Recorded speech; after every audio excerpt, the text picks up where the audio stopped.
Hello दोस्तों, नमस्कार। GSR गुरु YouTube channel में आपका स्वागत है। जीएसआर गुरु यूट्यूब चैनल में जो भी बच्चे शिक्षक भर्ती की तैयारी कर रहे हैं उनके लिए मनोविज्ञान की क्लास आपको प्रोवाइड करवाई जा रही है, इसलिए आप जीएसआर गुरु यूट्यूब चैनल पर जाकर सब्सक्राइब करें।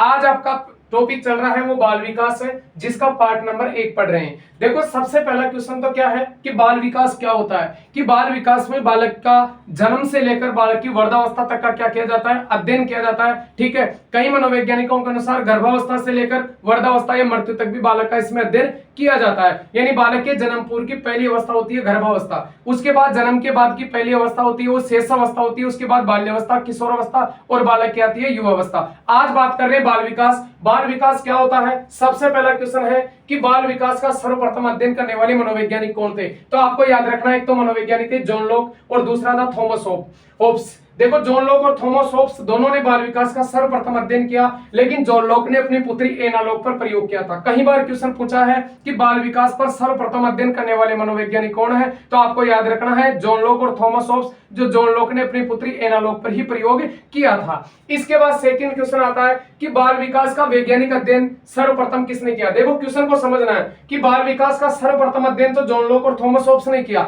लेकिन बाल विकास का वैज्ञानिक अध्ययन सर्वप्रथम किसने किया था। तो आपको याद रखना, पेस्टालोजी ने अपने 3.5 वर्षीय पुत्र पर, किस पर किया था, अपने 3.5 वर्षीय पुत्र की बेबी बायोग्राफी यानी बाल कथा तैयार करके उसने अपने 3.5 वर्षीय पुत्र पर प्रयोग किया था। कई बार क्वेश्चन पूछा है कि बाल विकास का वैज्ञानिक अध्ययन किसने किया था। पेस्टालोजी ने अपने 3.5 वर्षीय पुत्र पर अध्ययन करके उस पर प्रयोग करके उसका अध्ययन किया था।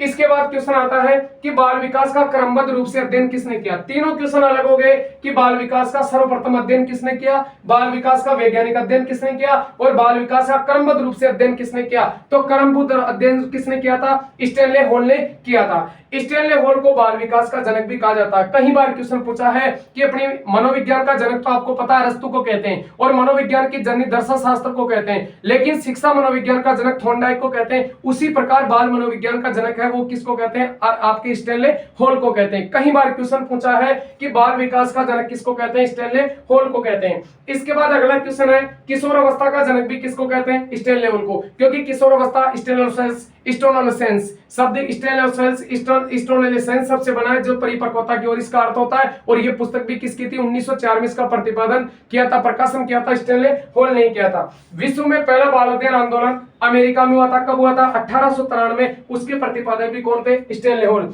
इसलिए स्टैनले हॉल को बाल अध्ययन आंदोलन का जनक भी कहा जाता है। देखो, तीन जगह बाल विकास का जनक भी स्टैनले हॉल को कहते हैं, किशोरावस्था का जनक भी स्टैनले हॉल को कहते हैं, क्रमबद्ध रूप से अध्ययन भी किसने किया, स्टैनले हॉल ने। और आपको अगर क्वेश्चन पूछे कि बाल अध्ययन आंदोलन का, विश्व में बाल अध्ययन आंदोलन का जनक किसको कहते हैं, तो स्टैनले हॉल को ही कहते हैं। विश्व में पहली बार बाल अध्ययन आंदोलन हुआ था अमेरिका में, और वो कब हुआ था, 1893 में। लेकिन अगर भारत में पूछे कि भारत में बाल अध्ययन आंदोलन कहां हुआ था, कलकत्ता में 1930 में, और किसने किया था, ताराबाई मोडेक ने किया था। तो बाल विकास का आपका ये पार्ट नंबर 1 था।